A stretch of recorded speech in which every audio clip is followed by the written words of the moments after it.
उत्तर प्रदेश के बरेली में I love Mohammad अभियान के तहत विरोध प्रदर्शन के दौरान पुलिस ने प्रदर्शनकारियों पर लाठी चलाई। इस हिंसा के बाद बरेली पुलिस ने विरोध प्रदर्शन के आयोजक मौलाना तौकीर रजा को गिरफ्तार कर लिया है।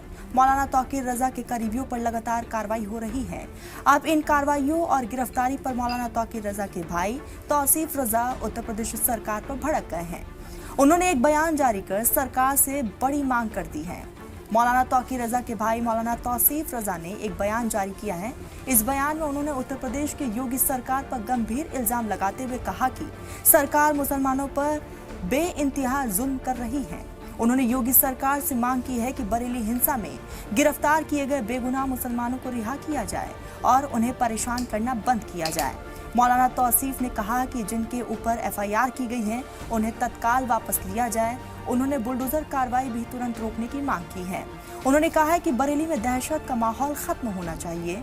उन्होंने ये भी कहा कि बरेली प्रदर्शन के दौरान किसी भी तरह के दंगे, उपद्रव या फिर नारेबाजी के लिए कोई भी इकट्ठा नहीं हुआ था।